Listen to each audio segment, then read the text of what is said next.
با صدای وحید مرادی، کاری از مهدی عبدی.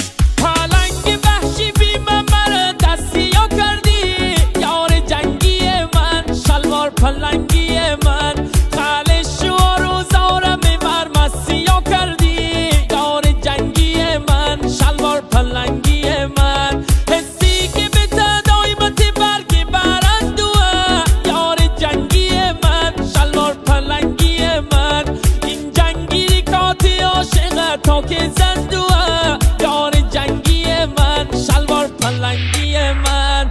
همه منطقه جنگ فقط تیر و تفنگه، یک بار فشنگه، هر خنت ساریکا داره مثل پلنگه، آماده جنگه، آماده جنگه. همه منطقه جنگ همش تیر و تفنگه، یک بار فشنگه، هر خنت تاریکا داره مثل پلنگه، آماده جنگه، آماده جنگه.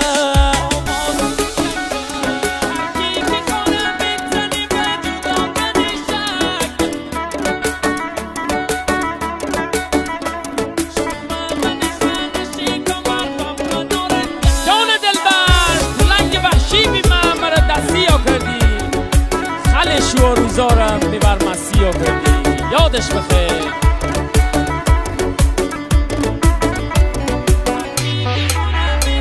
هر کی که خانه بزنی و جدا کنی شک، یار جنگی من، شلوار پلنگی من، شومه من خانه کمر و من آرنجک، یار جنگی من، شلوار پلنگی من.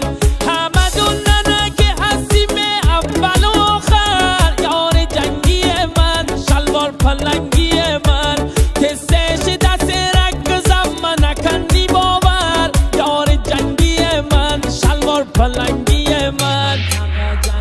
همه منطقه جنگ همش تیر و تفنگه، رگبار فشنگه، هر خنت تاریکا داره مثل پلنگه، آماده جنگه، آماده جنگه.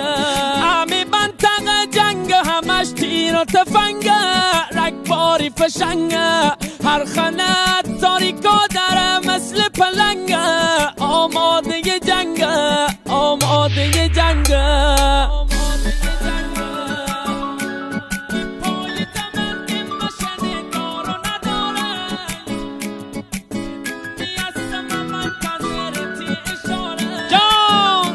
یار جنگی دا، شلوار پلنگی دا، پای زمن مشن دار و نداره، یار جنگی من، شلوار پلنگی من، شدونی هستم منتظرتی اشاره، یار جنگی من، شلوار پلنگی من.